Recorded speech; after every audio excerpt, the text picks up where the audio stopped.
புதிய சிம் வாங்கிய சத்தீஸ்கரை சேர்ந்த இளைஞருக்கு கிரிக்கெட் வீரர் ரஜத் படிதாரின் பழைய செல்போன் எண் கிடைத்த சம்பவம் ஆச்சரியத்தை ஏற்படுத்தியுள்ளது. மானிஷ் என்ற இளைஞருக்கு அந்த எண் தவறுதலாக ஒதுக்கப்பட்ட நிலையில் கோலி, ஏபி டிவிலியர்ஸ், யஷ் தயால் உள்ளிட்ட பிரபல கிரிக்கெட் நட்சத்திரங்களிடம் இருந்து அவருக்கு நேரடியாக அழைப்புகள் வந்தன.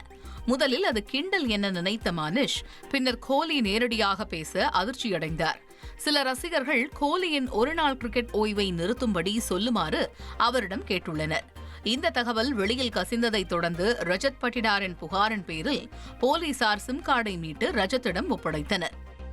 தென் அமெரிக்க நாடுகளில் ஒன்றான கொலம்பியாவில் மலர் திருவிழா கோலாகலமாக நடைபெற்றது. கொலம்பியாவின் மெடலின் நகரம் மலர் விவசாயத்திற்கு பெயர் பெற்றது.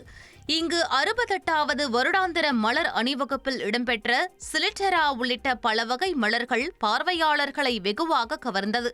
மலர் கூடைகளை தங்கள் முதுகில் சுமந்து கொண்டு நகரின் முக்கிய வீதிகளில் அணிவகுத்து செல்வதே இவ்விழாவின் சிறப்பாகும்.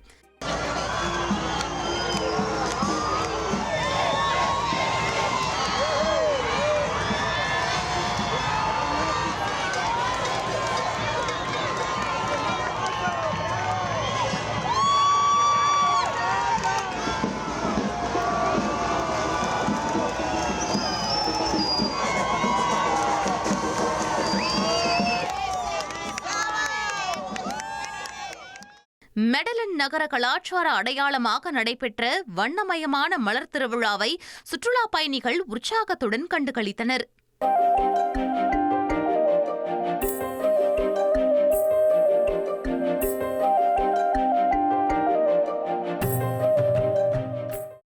ட்ரெண்ட ஃப்ரெண்ட் ஆக்கிக்கோங்க. தந்தி டிவியின் சப்ஸ்கிரைபர்ஸ் அண்ட் ஃபாலோவர்ஸ் குடும்பத்துல நீங்களும் இணையுங்க.